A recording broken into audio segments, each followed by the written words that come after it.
Accuracy balance credibility यो हो ABC news. म रविन्द्र पौडेल। कार्यक्रम हो अपरेसन बिग न्यूज। सत्य समाचार खोज्ने, तथ्य प्रस्तुत गर्ने र प्रस्तुतिलाई सन्तुलित बनाउने हाम्रो प्रतिज्ञा हो। यही प्रतिज्ञा पूरा गर्ने खरो प्रयास हो अपरेसन बिग न्यूज। जनसरोकारका हरेक विषयलाई हामी बिग न्यूज बनाउँछौँ र हरेक बिग न्यूजको अन्तर्कथा खोज्दै दर्शकका अगाडि अपरेसन गर्छौँ। फरक समाचार र गहिरो समाचार दिने हाम्रो प्रयास निरन्तर जारी छ।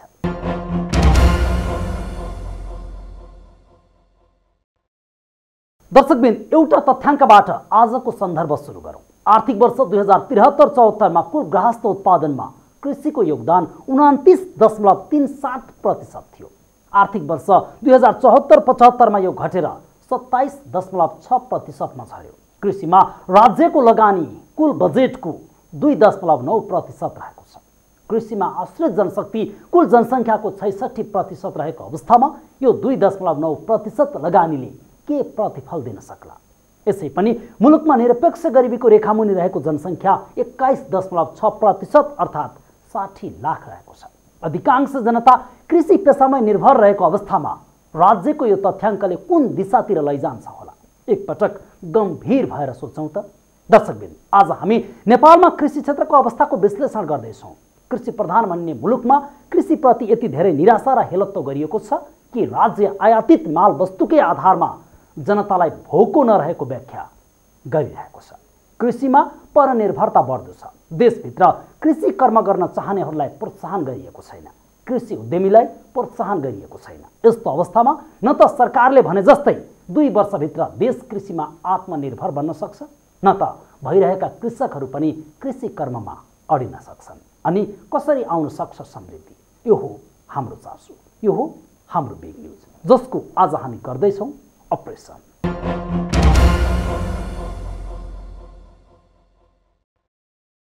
नेपाललाई कृषि प्रधान देश भनेर चिनिन्छ, तर कृषि प्रधान देश कृषिमै किन आत्मनिर्भर हुन सकेन?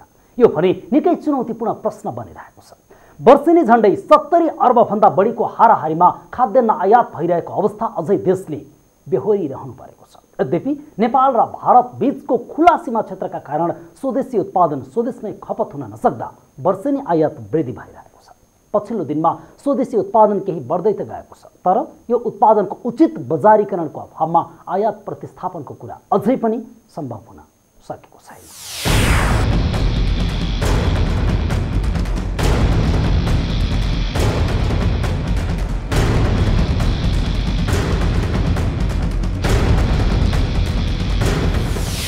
चालु आर्थिक वर्ष 2076-77 मा 70 अर्ब बराबरको खाद्यान्न आयात भइसकेको अवस्था छ। यसैगरी आर्थिक वर्ष 2075-76 मा 71 अर्ब बराबरको खाद्यान्न आयात भएको थियो। नेपाल कृषि प्रधान तथा कृषिमा आधारित देश भए पनि कृषिमै आत्मनिर्भर भने बन्न सकेको छैन।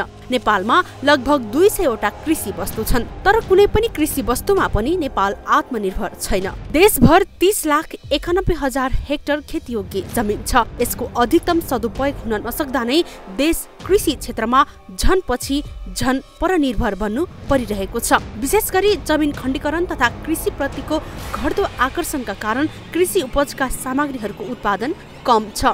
देश कृषिमा आत्मनिर्भर बन्न नसक्नुको कारण यो पनि हो।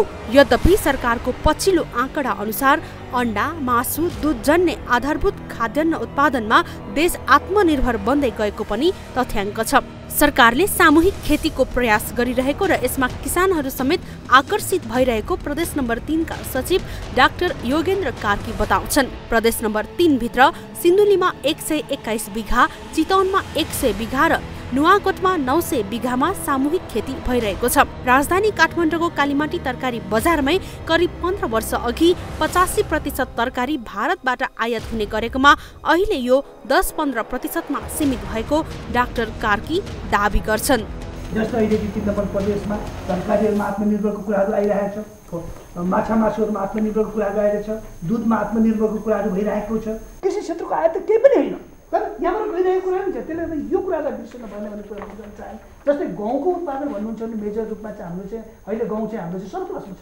8-9 लाख मेट्रिक टन चाहिँ गहुँ हामी सरप्लसमा छौँ। हामी चाहिँ करिबन 26-27 लाख मेट्रिक टन चाहिँ गहुँको उत्पादन चाहिँ हामी 17-18 लाख भन्दा हामीलाई चाहिएकै छैन। मकैमा मात्रै 2.5 लाख मेट्रिक टन मात्रै हामी चाहिँ कममा छौँ र धानमा अलिकति कम हो। यो डेटाहरूलाई हेर्ने हुँदाखेरि समग्र डेटालाई हेर्ने भन्दा हामी चाहिँ सरप्लसमा छौँ कि हाम्रो डेटा प्रणाली ठिक छैन भन्ने सक्नु पर्यो। त्यसो त कृषि क्षेत्रमा नदेखिने विकास भइरहेको कृषि वैज्ञानिक डाक्टर डिल्ली शर्माको विश्लेषण छ। जनसङ्ख्या पनि दोब्बर तेब्बर रूपमा वृद्धि हुँदै गएको अवस्थामा देशको वितरण प्रणाली व्यवस्थित हुन नसक्दा ठूलो मात्रामा भारतबाट खाद्यान्न आयात भइरहेको डाक्टर शर्माले बताएका छन्। तराई क्षेत्रमा उत्पादन हुने धान कुट्ने मेसिन अर्थात् क्वालिटी मिलिङ सिस्टम नेपालमा नहुँदा यसको लागि तराईका किसानले धान भारत लानुपर्ने अवस्था छ। तराईमा उत्पादित धानको मूल्य भारतमा राम्रो छ। खुला सीमाका कारण तराईको धान भारत पुग्छ, तर यसको कुनै तथ्याङ्क छैन।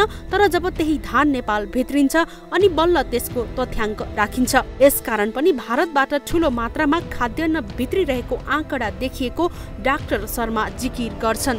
अब प्याजका कुरा गरौँ। कमसेकम 1 वर्षसम्म प्याज भण्डारण गर्ने पूर्वाधार एवं क्षमता नहुँदा नेपालीहरूले चर्को मूल्य तिरेर प्याजको उपभोग गर्नु परिरहेको छ। यी यस्तै वितरण प्रणाली र बजार प्रणालीलाई व्यवस्थित गर्न नसक्दा आयात प्रतिस्थापन हुन नसकिरहेको डाक्टर शर्मा बताउँछन्। त्यो उत्पादन गरेका वस्तुलाई हामीले चाहिँ सही तरिकाले आफ्नो देशभित्र वितरण गर्न सकिरहेको अवस्था छैन। त्यहाँ हामी चुकेका छौँ। म तपाईँलाई एउटा उदाहरण दिन्छु। तराईका धेरै जस्तो जिल्लामा उत्पादन भएका धानहरू यी भारततिर जान्छन्। 2टा कारणले जान्छन् भारततिर। एउटा के कारणले जान्छन् भने हाम्रो नेपालमा चाहिँ मिलिङ क्वालिटी अथवा धान कुट्ने जुन मेसिन छ त्यसको क्वालिटी हामी कहाँ छैन। त्यो क्वालिटी इम्प्रुभ गर्नको लागि, धानको मिलिङ क्वालिटी इम्प्रुभ गर्नको लागि यो चाहिँ भारततिर जान्छ र त्यही मिलिङ गरेर चामल फेरि नेपाल आउँदाखेरि हाम्रो रेकर्ड बस्छ। भारततिर मिलिङ गरेर जाँदाखेरि कुनै रेकर्ड हुँदैन। किसानलाई तिमीले उत्पादन गरेको प्याजको म 1 वर्षमा राख्न सक्छु, राख्नलाई चाहिँ मैले तिमीले इन्फ्रास्ट्रक्चर बनाउन सक्छु भन्ने हामीले ग्यारेन्टी गर्न सकिएन। त्यो ग्यारेन्टी हामीले गर्न सकिएको भए, त्यस्ता किसिमको हामीले इन्फ्रास्ट्रक्चर बनाएको भए, कोल्ड स्टोरेजहरू बनाइदिएको भए अहिले प्याज उत्पादन गर्दिन भन्ने कृषक पो छ र। त्यसो त अर्गानिक खेतीका कारण पनि उत्पादन कम हुने गरेको राष्ट्रिय जीन बैंक नार्कका प्रमुख डाक्टर कृष्ण कुमार मिश्र बताउँछन्। कृषि उपजका उत्पादन वृद्धिका लागि कृषिमा आधुनिकीकरण तथा यान्त्रिकीकरण हुनुपर्ने डाक्टर मिश्रको भनाइ छ। भारतमा 8 गुणा र चीनमा 16 गुणा बढी रासायनिक मल प्रयोग हुन्छ। यसकारण कृषि उपजका उत्पादन वृद्धिका लागि कृषिमा आधुनिकीकरण एवं यान्त्रिकीकरणमा जोड दिनुपर्ने डाक्टर मिश्र बताउँछन्। अर्ग्यानिक फार्मिङ नगर्ने होइन, तर हामीले अर्ग्यानिक फार्मिङ भनेको सर्टेन प्याकेजमा सर्टेन क्रपमा मात्र गर्नुपर्छ। सबै कुरोमा अर्ग्यानिक गर्न थाल्यौँ भने त हामी के छ भने धेरै पछाडि पर्न सक्छौँ। निकालेका जति पनि अनुसन्धानहरू हुन्छन्, जति पनि टेक्नोलोजीहरू छन्, जति पनि जातहरू छन्, जति पनि प्रविधिहरू छन्, ती सबै प्रविधि र जातलाई किसान समक्ष पुर्याउने भनेको अर्को पाटो भनेको कृषि प्रसार हो। रागा, खसी, बोकाजन्य उत्पादनको आयात भने 45%ले घटेको कृषि तथा पशुपन्छी मन्त्रालयको तथ्याङ्क छ। कृषि क्षेत्रको सुधारकै कारण नेपालीहरूको औसत आयु समेत बढिरहेको मन्त्रालयका सहसचिव हरिबहादुर केसीले बताए। विशेष गरी देशमा स्थायी सरकार स्थापना पश्चात कृषि क्षेत्रमा पनि सुधार आइरहेको उनले बताए। अहिले अब यो 2 वर्ष भइसक्दाखेरि अब करिब 1 लाइनमा आएको छ। सरले भन्नुभयो हामी सङ्घीय निकायहरू सेटल भएको छौँ, प्रदेशका निकायहरू सेटल भएको छन्, पालिकाहरू सेटल भएको छन् र बिग्रिहालेको भन्ने जस्तो मलाई लाग्दैन। हामी यहाँ भित्र बसेर जे कुरा हामीले अनुभूत गरेका छौँ त्यो हिसाबले हेर्दाखेरि त्यो आयातलाई न्यूनीकरण गर्ने कुरामा चाहिँ अहिले नीतिगत रूपमा खाद्यान्नमा बढी फोकस हुने र नगदे बालीहरू जसको हामी निर्यात गर्न सक्छौँ तिनीहरूमा बढी फोकस हुने हिसाबले योजनाहरू कार्यक्रमहरू तय हुँदै गरेका छन्। वितरण प्रणालीको हिसाबले चाहिँ त अब बिस्तारै सहज हुँदै जाने परिस्थिति हो। हाम्रो नेटवर्किङ, सडकको नेटवर्किङ राम्रो बनेर गएको छ। अब धेरै सडक विस्तार भएको छ। अब बजारीकरण बढेको छ। त्यसो त झण्डै 45 लाख जनशक्ति विदेशी भूमिमा श्रम गरिरहेका छन्। कृषिमा युवा जनशक्ति परिचालन गर्न नसक्दा पनि कृषि उपजको उत्पादनमा प्रभाव पुगिरहेको छ। आगामी दिनमा स्वदेशका जनशक्ति स्वदेशमै परिचालन गर्दै कृषिमा आत्मनिर्भर बनाउने तर्फ सरकार तथा सरोकारवालाहरू गम्भीर बन्न आवश्यक छ। कृषि क्षेत्रको विकासले मात्र समृद्ध नेपालको परिकल्पना पूरा गर्न सक्छ। एबीसी रिपोर्टर सपना थामी, काठमाडौँ।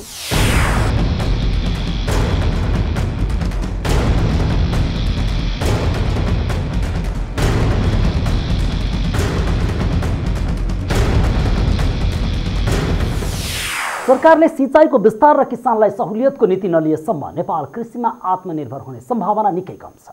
कृषि उत्पादन बढाएर देशलाई आत्मनिर्भर बनाउने योजना निकै राम्रो हो, तर वर्षेनी झण्डै 70 अर्बभन्दा बढीको हाराहारीमा खाद्यान्न आयात प्रतिस्थापन गर्नु चान्चुने कुरा होइन।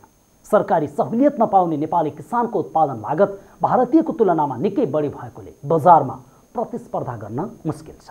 कुल जनसङ्ख्याको 70% कृषिमा निर्भर मुलुक नेपालमा सिँचाइ ठुलो समस्याको रूपमा रहिआएको छ। नजिकै खोला बगिरहेको भए पनि किसान आकाशे पानीको भरमा खेती गर्नुपर्ने बाध्यतामा रहेका छन्। सिँचाइ विभागसँग मुलुकको कुल खेतीयोग्य 30,91,000 हेक्टर मध्ये 13,79,000 हेक्टरमा सिँचाइ सुविधा पुगेको तथ्याङ्क छ। सरकारले मात्र होइन, कृषिमा सरोकार राख्ने सबैले कृषिमा आत्मनिर्भर बनाउन ध्यान दिनुपर्छ र किसानले पनि यो अभियानमा साथ दिनुपर्छ। एकातिर उत्पादन बढेको तथ्याङ्क सरकारी कार्यालयहरू दिइरहेका छन्, अर्कोतिर परनिर्भरता निरन्तर बढिरहेको पनि तथ्याङ्क सँगसँगै छ। यो असङ्गति कसरी भइरहेको छ, गम्भीर अध्ययन हुन जरुरी छ। सरकारले किसानलाई कृषिप्रति आकर्षित गर्न अनुदान पनि दिने गरेको छ, तर अनुदान लक्षित कृषकमा नपुगी पहुँचवाला ठुला किसानमा मात्रै दान हुने गरेको छ। थप विश्लेषण गर्नेछौँ केही बेरको ब्रेकपछि। ब्रेकपछि स्वागत छ, तपाईँ बिग न्युजमा हुनुहुन्छ। दर्शकवृन्द, सरकारले कृषि अनुदानमा अर्बौं रुपैयाँ रकम विनियोजन गर्दै आएको छ। किसानको जीवनस्तर माथि उकास्न र कृषि क्षेत्रबाट राष्ट्रिय उत्पादनमा सहयोग पुर्याउन सरकारले अनुदान लगायत थुप्रै पहल अगाडि बढाइरहेको दावी गरिरहेको छ, तर ती कार्यक्रम तथा अनुदानका रकमहरू वास्तविक किसानसम्म पुग्न सकेका छैनन्। विशेष गरी अनुदान वितरण प्रणाली व्यवस्थित र पारदर्शी हुन नसक्दा अनुदान क्षेत्र अस्तव्यस्त छ।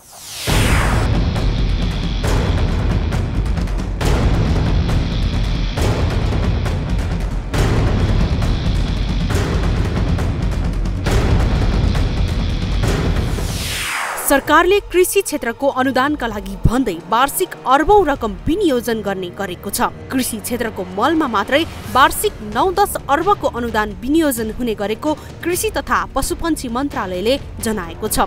यस लगायत कृषिको प्रिमियम बीमातर्फ पनि वार्षिक रूपमा 1 अर्ब बराबर रकम विनियोजन हुने गरेको सरकारी तथ्याङ्क छ। यसैगरी आगामी आर्थिक वर्षमा सरकारले सिफारिस गरेका किसानहरूलाई कृषि विकास बैंकसँग सम्झौता गरी 10 लाख रुपैयाँसम्मको बिना ब्याजको ऋण दिने व्यवस्था मिलाइरहेको प्रदेश नम्बर 3 का सचिव डाक्टर योगेन्द्र कार्कीले बताएका छन्। विशेष गरी साना र सीमान्त किसानहरूलाई समेत प्राथमिकतामा राखी सरकारले अनुदानका विभिन्न कार्यक्रमहरू अगाडि बढाइरहेको कार्कीले बताए। अहिले हामीले 3 नम्बर प्रदेशका अनुदानलाई हामीले ब्याङ्किङ सेक्टरसँग टाइप गरेका छौँ। कसरी गरेका छौँ भने फेरि अनुदान हामीले हिजो के छौँ अलिकति प्रणालीलाई चाहिँ क्याटेगोराइज गर्नुपर्छ। किसानहरूलाई हामी के भन्छौँ भने साना सीमान्त कृषकहरू, मझौला कृषकहरू, ठुला कृषकहरू अथवा निजी क्षेत्रहरू, त्यसलाई अलिकति क्याटेगोराइज गर्न नसकेको छ। अनि हामीले जहिले पनि के बोलिरहेको थियौँ भने यो क्याटेगोराइज गर्दाखेरि धेरै ठुलो बहस गऱ्यौँ, धेरै कुराहरू गऱ्यौँ। 3 नम्बर प्रदेशले अहिले हामीले कृषि विकास ब्याङ्कसँग सम्झौता गरेका छौँ, जो मार्फत चाहिँ हाम्रो चाहिँ हाम्रा किसानहरूलाई, हामीले सिफारिस गरेका किसानहरूलाई चाहिँ उहाँहरूलाई चाहिँ ऋण दिने किसिमले हामी त यस्तो पोलिसी बनाउन खोजिरहेका छौँ। त्यहाँको मुख्यमन्त्रीज्यूले, माननीय मुख्यमन्त्रीजीले मलाई र मेरो कृषि मन्त्रीज्यूले भनिसक्नुभएछ, म एउटा ड्राफ्ट गर्दैछु। आगामी आर्थिक वर्षदेखि त 10 लाख लिनेसम्म कृषकहरूलाई चाहिँ बिना ब्याजी अनुदान दिने, हामीले नै पैसा राखेर जाने कि भन्ने किसिमले चाहिँ हामी हेर्दैछौँ। कृषि क्षेत्रमा छुट्याइएका ती अनुदानका रकम वास्तविक किसान समक्ष नपुगिरहेको कृषि वैज्ञानिक डाक्टर डिल्ली शर्मा बताउँछन्। राजनैतिक पार्टीका कार्यकर्ताहरू र नक्कली किसानहरूले सो अनुदानको रकमहरू दुरुपयोग भइरहेको डाक्टर शर्माले आरोप लगाएका छन्। सरकारले आधुनिक तथा व्यावसायिक कृषिका लागि प्रधानमन्त्री कृषि आधुनिकीकरण परियोजना कार्यक्रम पनि ल्यायो, तर यो कार्यक्रम पनि प्रभावकारी बन्न नसकेको शर्माको भनाइ छ। मिसयुज के अर्थमा पनि राजनीतिकरण भएको छ। अघि तपाईँले भन्नुभयो नि, ठुला मान्छेलाई, चिनजान भएको मान्छेलाई या राजनीतिकमा लागेका अथवा जिल्लामा भएका चाहिँ त्यहाँका नेताजीहरूले उनीहरूले चाहिँ बढी अनुदान पाएको चाहिँ हामीले पत्रपत्रिकामा देखिरहेका छौँ। हामीले पनि अनुभव त्यो गरिरहेका छौँ। प्रधानमन्त्री कृषि आधुनिकीकरण परियोजनाको जुन कन्सेप्ट ल्यायो, कति राम्रो कन्सेप्ट डाक्टर कार्कीले ल्याउनु भएको कन्सेप्ट थियो, अत्यन्त राम्रो कन्सेप्ट। सेलेक्टेड बालीहरूको उत्पादन वृद्धि गर्ने र त्यसको चाहिँ बजारीकरण गर्ने र आधुनिकीकरण गर्ने र इन्डस्ट्रियलाइज गर्ने भनेर चाहिँ त्यो कन्सेप्टले अत्यन्त राम्रो कन्सेप्टमा चाहिँ प्रधानमन्त्री कृषि आधुनिकीकरण परियोजना आयो। तर यसमा के भयो भनेपछि राजनीतिकरण भयो। कृषि मन्त्रालयमा मन्त्री फेरिने पछि फरक फरक कार्यक्रम हुने गर्छ। सबै मन्त्रीले आफ्नो क्षेत्रमा एउटा न एउटा काम त गर्नै पर्यो अनि देखाउँछन् एउटा एउटा स्टन्ट। उदाहरण हेरौँ न, आलु नहुने ठाउँमा पनि आलुका लागि कार्यक्रमहरू जान्छ। माछा नै नहुने ठाउँमा माछा पालन तथा पोखरीका लागि अनुदान पुग्छ। यो सीधा सीधा अनुदान दुरुपयोगको गतिलो उदाहरण बनेका छन् यस्ता कार्यक्रमहरू। केही समय अघि प्रदेश 5 सरकारले कृषिमा दिएको अनुदान दुरुपयोग भएको समाचार एबीसी न्यूजले नै प्रसारण गरेको थियो। पछि प्रदेश सरकारले अनुदान फिर्ता गर्न बाध्य भयो। यस्ता दुरुपयोगका घटना धेरैतिर छन्। कृषि क्षेत्रमा कुन भूगोलमा कुन बाली लगाउने भन्ने विषयमा सरकार स्पष्ट नभएसम्म अनुदान दुरुपयोग हुन्छ। यसकारण सरकारले तोकिए बमोजिमको गुणस्तर बाली उत्पादन गर्ने आधारमा मात्र वास्तविक किसानहरूलाई अनुदानको रकम उपलब्ध गराउनु पर्ने कृषि वैज्ञानिक डाक्टर शर्मा बताउँछन्। जो मन्त्रीज्यू आउनुभयो उहाँले आफ्नो जिल्लामा जोन र सुपर जोन बनाउन थाल्नुभयो। आलु उत्पादन हुने ठाउँ छैन, उहाँहरूले आलु जोन खोल्न थाल्नुभयो। जहाँ माछाको एउटा पोखरी छैन त्यहाँ माछाको जोन सुरु भयो, किनभने उहाँको जिल्लामा गर्नै पर्ने भयो।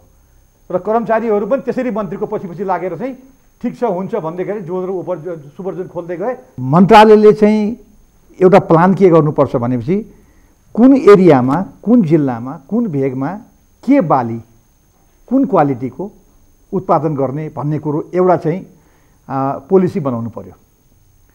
त्यो पोलिसीभित्र रहेर यदि किसानले मन्त्रालयले भनेको गुणस्तरीय किसिमको, मन्त्रालयले भनेको तोकिएको बालीमा उसले उत्पादन गर्छ भने किसानले उत्पादन गरेको 1 मेट्रिक टनको लागि चाहिँ तपाईँलाई यति अनुदान भनेर चाहिँ उसको ब्याङ्कको खातामा पैसा हालिदिने। त्यसरी गर्यो भने किसानहरू चाहिँ लाई मोटिभेसन हुन्छन् र उनीहरूले चाहिँ उत्पादन गर्न चाहिँ सुरु गर्छन्। किसानको जीवन स्तर उकास्दै कृषि क्षेत्रको विकास गर्ने उद्देश्यका साथ कृषिमा अनुदानको अवधारणा ल्याइए पनि यी रकमहरू वास्तविक किसान समक्ष अझै पनि पुग्न सकेको छैन। कागजमा मिलाउने बिचौलियाहरूले अनुदान हात पार्न मन्त्रालय धाउने क्रम रोकिएको छैन। वास्तविक किसानले अनुदान प्राप्त गर्न नसक्दा कृषिको आधुनिकीकरण र व्यवसायीकरण समेत प्रभावित बनिरहेको छ। यसर्थ समृद्धि र सुखी किसान निर्माणका लागि कृषि क्षेत्रमा विनियोजित अनुदानका रकमहरू वास्तविक किसान समक्ष पुग्न जरुरी छ। एबीसी रिपोर्टर सपना थामी, काठमाडौँ।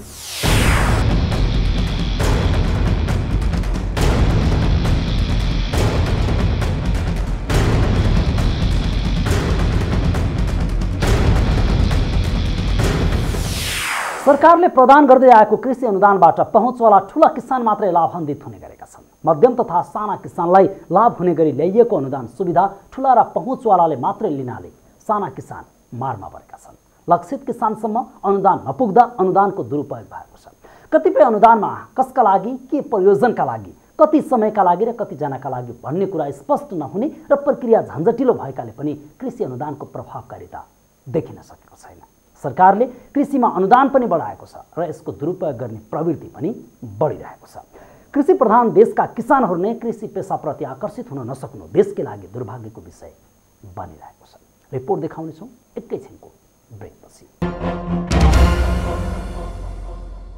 ब्रेकपछि फेरि स्वागत छ। तपाईँ बिग न्युजमा हुनुहुन्छ। दर्शकबिन, सरकारले समृद्ध नेपाल र सुखी नेपालीका लागि देशको अर्थतन्त्रको प्रमुख क्षेत्र कृषिमा पनि आधुनिकीकरण, व्यवसायीकरण र यान्त्रिकरणका लागि विभिन्न पहलहरू गरिरहेको बताइरहेको छ। तर कृषि प्रधान देशका किसानहरू नै कृषि पेसाप्रति आकर्षित हुन नसक्नु देशकै लागि दुर्भाग्यको विषय बनिरहेको छ। राज्यका निकायहरूले यसको कारण खोज्न गम्भीर बन्नु आवश्यक छ।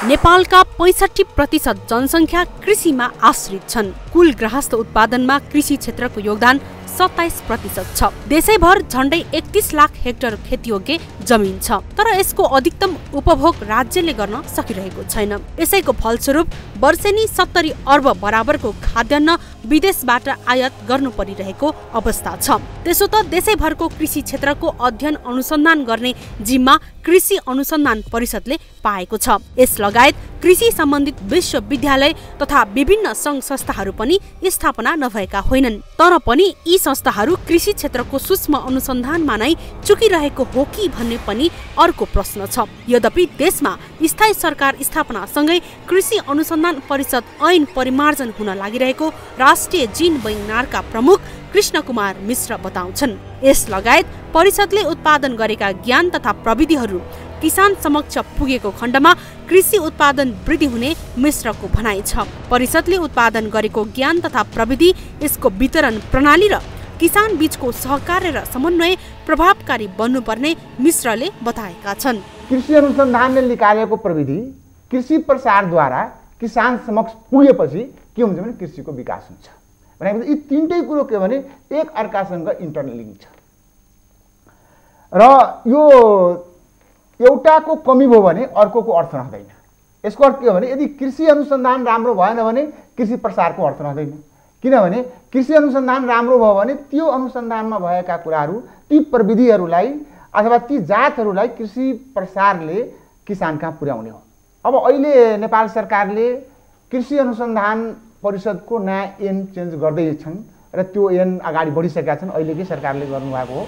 एकातिर आकर्षक आम्दानी नहुँदा कृषि क्षेत्रमा जनशक्तिको कमी भइरहेको सरोकारवालाहरूले बताइरहेका छन् भने अर्कोतर्फ दैनिक सरदर 1400 युवा जनशक्ति वैदेशिक रोजगारका लागि विदेश पलायन भइरहेका छन्। स्वदेशका युवा जमातले पनि खेतीयोग्य जमिन बाँझो राखेर अन्य पेसा अँगालिरहेको यथार्थ छ। यसले पनि ठूलो मात्राको उत्पादनको लागि जमिनको समस्या पैदा भइरहेको स्वयं कृषि तथा पशुपन्छी मन्त्रालयका सहसचिव हरिबहादुर केसी बताउँछन्। कृषि सम्बन्धित यी विविध समस्याको व्यवस्थापनका लागि एसियाली विकास बैङ्कसँग सहकार्य गरेर कृषि विकास कार्यविधि पनि निर्माण भइरहेको केसीले जानकारी दिएका छन्। यसका साथै विभिन्न संयन्त्रहरूसँग कृषि क्षेत्रको सुधारका लागि सरकारले काम गरिरहेको उनले बताए। भूमिमा हामीले ठुलो चेन्ज गर्न सकिएन। अघि पनि मैले भने हाम्रा कृषिमा आश्रित जनसङ्ख्या चाहिँ हामीले घटाउँदै लग्यौँ, तर त्यो जुन जनसङ्ख्याले कृषि छोड्यो नि त्यो भूमि चाहिँ उसकोमा टाँसिरहेछ कि त्यो चाहिँ ठ्याक्कै अघि कार्की सरले भने जस्तै लिजको हिसाबले अथवा अन्य विभिन्न तरिकाले जसरी गर्न सकिन्छ एउटा भोलुन्टरी हिसाबले पनि चक्लाबन्दी गर्ने कुराहरूमा हामीले त्यति धेरै जोड्न सकेनौँ विगतका वर्षहरूमा के। त्यो हुँदाखेरि मान्छे त्यहाँबाट निस्क्यो, उसका जग्गाहरू बाँचिए अथवा उसले चाहिँ नाम मात्रैको खेती गरेर त्यसलाई राख्यो अनि उत्पादकत्व कम भयो होइन। सङ्घ प्रदेश र स्थानीयका कार्यक्रमहरूमा एलाइन गरेर जाने भन्ने कुरामा अलिकति एक्सर्साइजहरू भइरहेछन्। दोस्रो कुरो चाहिँ सङ्घीय निकायहरूकै बिचमा पनि विभिन्न मन्त्रालयहरूको बिचमा पनि सहकार्य र समन्वयका लागि हामीले यो एडिएसका कमिटीहरूलाई अलि बढी फङ्सनल बनाउन प्रयास गरेका छौँ। हाम्रा मन्त्रीज्यू आफै त्यसमा अग्रसर भएर विभिन्न मन्त्रालयका टिमसँग, मन्त्रीज्यू लगायतका टिमसँग चाहिँ हाम्रा समन्वयका क्षेत्रहरू कहाँ कहाँ हुन सक्छन्, त्यसलाई कसरी हामी समन्वयात्मक रूपमा लान सकिन्छ भनेर चाहिँ अलिकति जोड दिइरहनु भएको अवस्था छ। त्यसो त कृषि क्षेत्रमा बिउ बिजन, मल लगायत कच्चा पदार्थ अभावको समस्या पनि उस्तै छ। छिमेकी मुलुक भारत लगायतका देशमा कृषि क्षेत्रमा प्रविधि विकासका लागि ठूलो मात्रामा अनुदान तथा राहत वितरण गर्ने गरिएको छ। तर नेपालमा यो हुन नसक्दा कृषि क्षेत्रमा आवश्यक न्यूनतम पूर्वाधारहरू समेत कतिपय क्षेत्रमा पुग्न सकेका छैनन्। एकातिर बिजुली, पानी, सडक तथा यातायात र भण्डारण क्षमता जस्ता पूर्वाधारहरू छैनन्, जसका कारण कृषि उत्पादनमा कमी भइरहेको छ भने उत्पादित कृषि वस्तुको समेत उचित बजारीकरण पनि हुन सकिरहेको छैन। यी विविध विषयमा सरकारले गम्भीरतापूर्वक नीति निर्माण तथा कार्यान्वयन गर्नुपर्ने कृषि वैज्ञानिक डाक्टर डिल्ली शर्मा बताउँछन्। कुनै पनि कृषि वस्तु उत्पादन गर्नको लागि त्यसलाई इनपुट चाहिन्छ। इनपुट भन्नाले अघि नै यहाँले भनिसक्नुपर्छ, एउटा फर्टिलाइजर, अर्को इरिगेसन मुख्य रूपले, अर्को चाहिँ तपाईँको चाहिँ अब त्यसमा हाल्ने चाहिँ विषादी लगायतका अरू कुराहरू जुन इनपुटमा हाम्रो भित्र पर्छौँ, र राम्रो बिउ र रोड, बिजुली, यी इनपुटहरू हामीले जुटाइदिन सकेन भने कसरी उत्पादन हुन्छ? म तपाईँलाई एउटा उदाहरण दिन्छु। म अहिले भर्खर तराईबाट आउँदैछु। 50 किलो फर्टिलाइजर लिनलाई एउटा कृषक दिनभरि लाल पूर्जा लिएर लाइनमा लाग्ने हो त? उसले उत्पादन गर्न सक्छ? उसलाई चाहिने 400 किलो फर्टिलाइजर हो, उसले पाउँछ 50 किलो फर्टिलाइजर, त्यो पनि दिनभरि लाइनमा लागेर उसले कसरी उत्पादन गर्न सक्छ? नेपालको माटोमा उत्पादन नहुने चिज के छ र? सबै कुरो उत्पादन हुन्छ यहाँनिर। तर त्यो उत्पादन भइसकेपछि त्यसको ग्यारेन्टी, बजारको ग्यारेन्टी, त्यसको चाहिँ स्टोरेजको ग्यारेन्टी गर्नुपर्ने, लिनुपर्ने र त्यस्तो किसिमको नीति बनाउनु पर्ने त सरकारले हो नि। र त्यसमा चाहिँ हामी चुकेको हुनाले नै जेनतेन किसानले उब्जाएको कृषि उत्पादन बजारीकरण गर्ने विषय सबैभन्दा गम्भीर विषय हो। किसानले आफूले उत्पादन गरेको कृषि उपजको पहुँच बजार र उचित मूल्य प्राप्त गर्न नसके कृषि पेसाबाटै पलायन हुने सम्भावना रहन्छ। यसकारण राज्यका निकायहरूले कृषिको व्यावसायिक उत्पादनका साथै बजारको व्यवस्था गर्न पहल गर्नै पर्छ। सरकारबाट कृषि सम्बन्धित योजना, कार्यविधि तथा अनुदानहरू कृषि र किसानसम्म पुर्याउने प्रणालीलाई सहज बनाउन आवश्यक देखिन्छ। कृषि उत्पादनका लागि कृषकलाई बिउ, मल, सिँचाइ सुविधाका साथै सहज कृषि ऋणको पनि उत्तिकै आवश्यकता पर्दछ। यी सबै प्रणाली व्यवस्थित एवं वैज्ञानिक विधियुक्त हुन नसक्दा आम किसानहरूले दुःख मात्रै पाएका छैनन्, देशको अर्थतन्त्रमा नै प्रभाव पुगिरहेको छ। यी सबै समस्याको पहिचान गरी उपयुक्त पहल कदमी अघि बढाउन सके समृद्ध र सुखी कृषि सम्भव छ। एबिसी रिपोर्टर सपना थामी, काठमाडौँ।